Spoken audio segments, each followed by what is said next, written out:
سلامونه ملګرو، الله دې وکړي چې ټول روغ او جوړ یاست او ژوند مو ښه روان وي. د یو نوي ویډیو د یو نوي موضوع سره بیا ستاسو خدمت کې حاضر یم. ملګرو، نن ماسپښین راته یو ملګري زنګ وهلی و چې آیا دا رښتیا دي چې د چهارشنبې په ورځ یعنې د 14 جولای باندې رخصتي شته او که نه شته. نو ما غوښتل زه به یو ویډیو جوړه کړم، تاسو ټول به هم خبر شئ چې د څه شي رخصتي ده او آیا رخصتي شته او که نه شته. تاسو ته به زه لږ څه ناڅه معلومات درکړم. 14 جولای یعنی سبا نه بله ورځ، نن 12 دی، سبا 14، د چهارشنبې په ورځ 14 جولای. 14 جولای چې کوم دی دا د فرانسې په دې ورځ باندې ملي ورځ او دا عمومي رخصتي په فرانسه کې بالکل رخصتي شته. دې ته فت ناسیونال ویلی کېږي یا په انګلیسي کې ورته باستیل ډے ویلی کېږي یا نیشنل ډے هم ورته ویلی کېږي. د دوی ملي ورځ فت ناسیونال.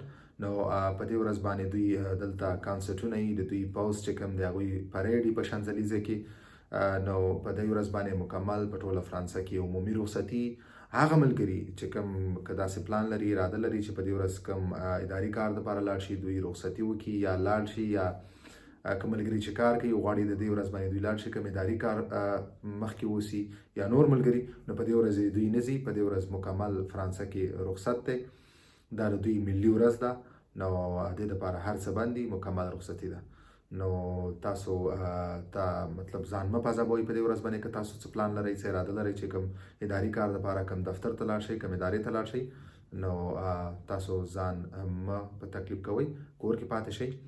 ځکه چې د چهارشنبې په ورځ یعنې 14 جولای چې کوم دی فت ناسیونال دی یا باستیل ډے ده یا نیشنل ډے هم ورته ویلی کېږي، د دوی فرانسویانو ملي ورځ ده. نو دا به لمانځلی کېږي او دې دپاره په ټوله فرانسه کې عمومي رخصت دی.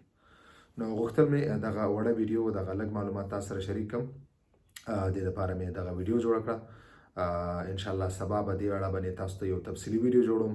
دې په اړه به زه تاسو ته لږ معلومات درکوم چې د باستیل ډے په ورځ یا فت ناسیونال د تاریخي پس منظر څه شی دی. دې په اړه به زه تاسو ته لږ څه ناڅه معلومات درکوم. نو تر بلې ویډیو پورې په لاس سپارم. په مخه